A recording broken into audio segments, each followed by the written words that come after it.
Welcome to Heroes Assembly. Ed Downsy, Africa, who is my name, the grandson of all revolutionary ancestors. It's about 2 days away from here. It's good to be back.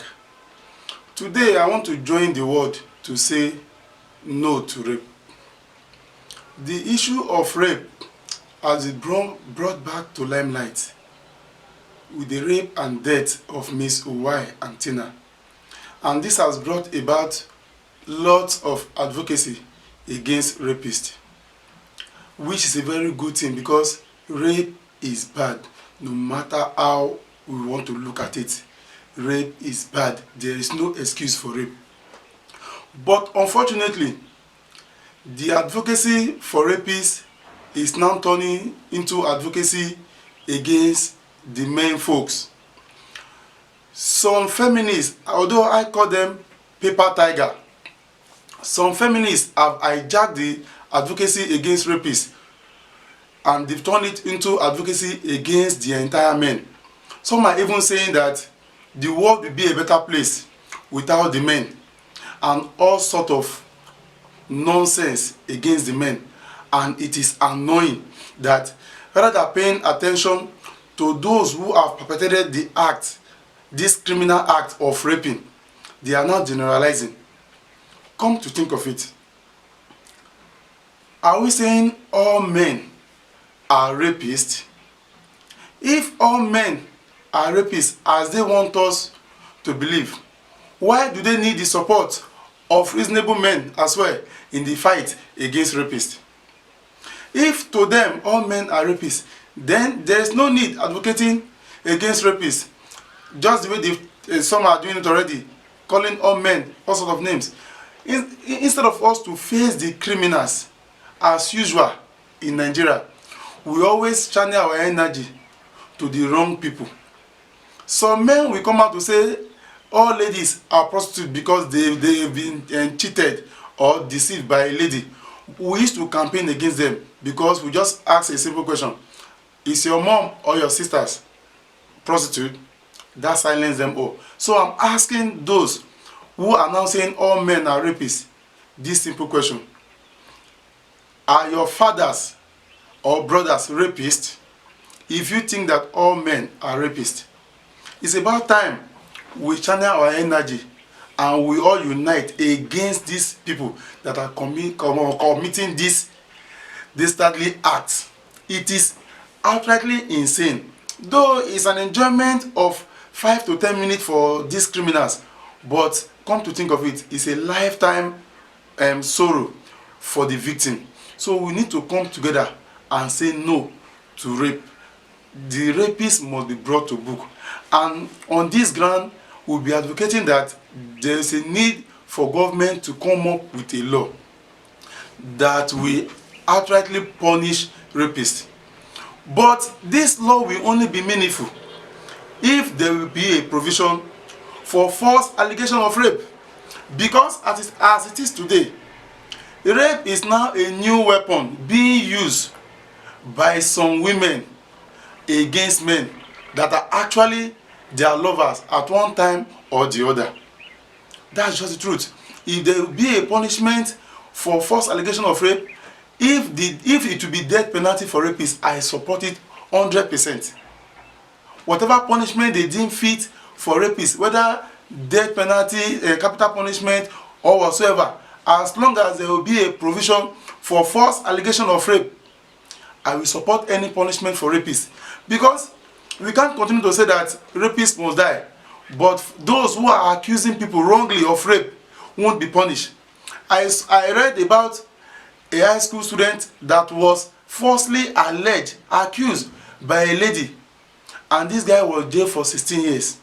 He has only spent 6 years in prison when this lady mistakenly confessed on social media that a particular guy was insulting her. I don't know what actually happened. She now told the guy that if you don't take your time, I will just implicate you the way I implicated so person. That's how funny ladies can become with the allegation of rape. Rape is bad. There is no excuse for rape. And to make matter worse, while we are complaining about Uwais and Tina, news begin to come out. A man from a Cross River State, a retired captain at that, raped a 4-year-old girl. If you think that indecent dressing is the reason for rape, abeg, wait, which kind dressing 4 years old dress wey a retired captain go come entice, wait that kind dress go come entice a retired captain? Eh?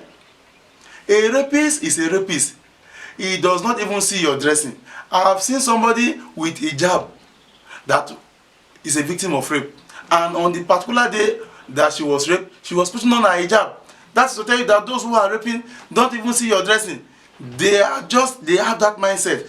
And this brings me to the point of saying there is a need for us to pay attention to the boy child. Why do I say this? Who are those that are terrorizing the girl child today? These are the neglected or disoriented boy child. There's a need to pay attention to the boy child. No matter the investment on a girl child, if we don't take care of the boy child, this boy child will come back to ruin everything that has been invested on the girl child. This is just the plain truth.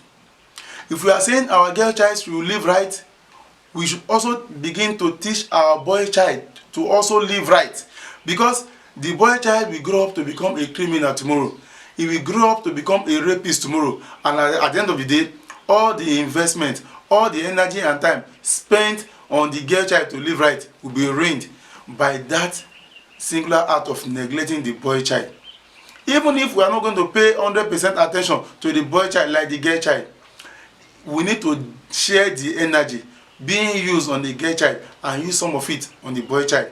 I made a video the other time and I mentioned some of these things, and I never even knew that the issue of rape will come up at this point in time. But I pointed it out clearly that there is a need for us to begin to pay attention to boy child, and here we are today.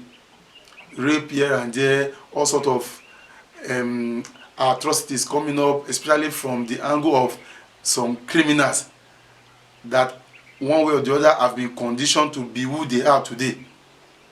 I am not advocating for rapists. If you are a rapist, you are a rapist.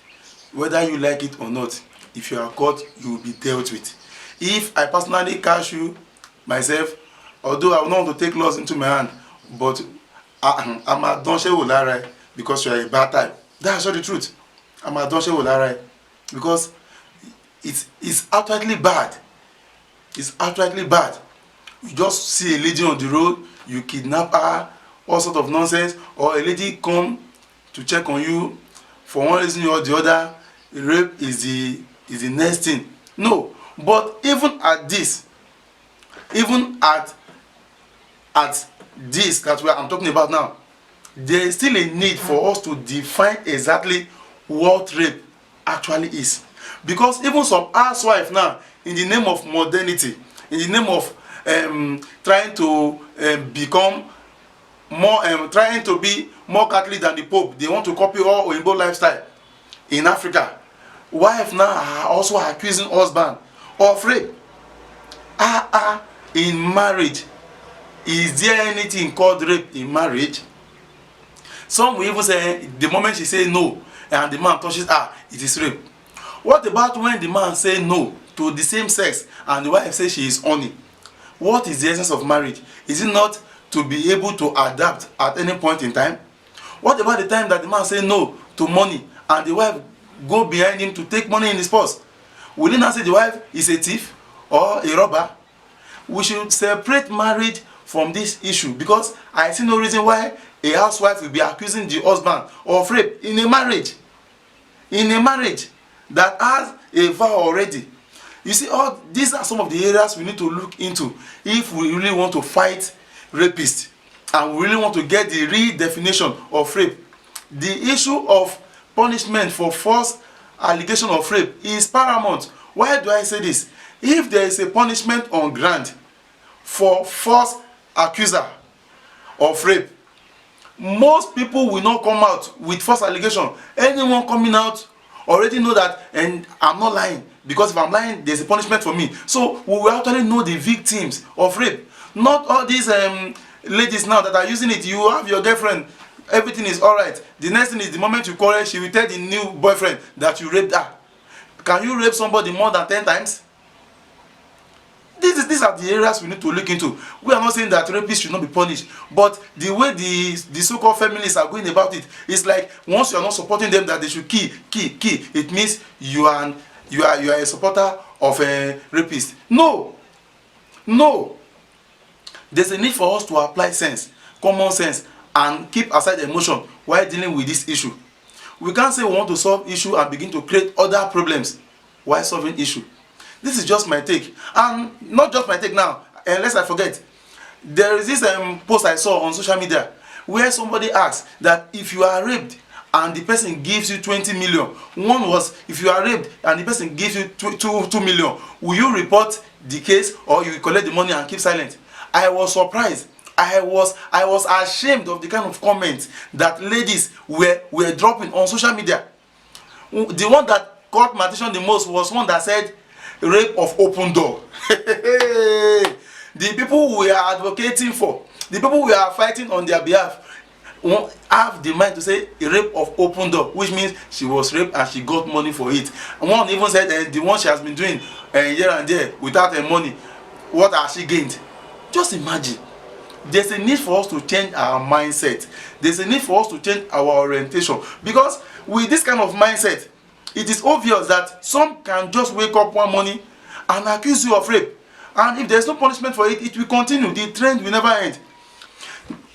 Some times ago, some ladies came to social media to announce to the world that Davido impregnated them, he ran away, all sorts of things. And some feminists, I call them paper tiger feminists anyway, they came online and they begin to label Davido. They called him all sorts of names. And to set matters straight, and to set things right, Davido took legal action by arresting those ladies. The same people who have been calling Davido all sorts of names came back to social media and began to say he took the matter too far, he did this, he did that. What exactly do some ladies even want? Still on this same social media, I saw a comment where on Twitter some ladies are saying that if you are touching me and I say no, it means you should try harder. And this is exactly where things get wrong. When you don't say you want, and I assume you don't want, I stay put, and you say you don't want, I touch, then they get guys confused. Why am I saying this? The lady is saying that if I ask you not to touch me, it means you should touch me. You should try harder, continue to touch me. That's what she said. But if this same lady is having any quarrel with the same guy now, she will come back tomorrow to say that he raped me. If she's having a new boyfriend, she say the former boyfriend raped me. What exactly is the problem? That's why I'm saying that there should be a punishment for false allegation of rape, so that with this, those that will be coming out to be the real victims, and not all these people who are trying to establish the fact that there's nothing a woman cannot do to a man. No. If house girls, house boys, some church members, even those who are doing tutorials, students, if they begin to put mouth in this rape matter, I'm telling you, many homes, many churches will scatter overnight. That's just the truth. Many things will scatter. We need to fight this fight unanimously. We must all agree that a rapist is a criminal. And because they are criminal, not everyone is a criminal. We need to get this right. Therefore, every same person must come together to fight them. And therefore, everyone, whether male or female, because I know what some boys pass through in the hands of some aunties in areas. Just that men will not come out to tell you that I was raped. It does happen. I grew up on the street. I know what is happening there. It does happen. So we all should come together so that we can fight this. Enough is enough with all this bad news coming out of our country. Enough is enough. This is just my take for you. Please tell me what you think in the comment section, and don't forget to share with friends. Until I come your way next time, hey, down, say Africa, who is my name, the grandson of 4 revolutionary ancestors. Bye for now.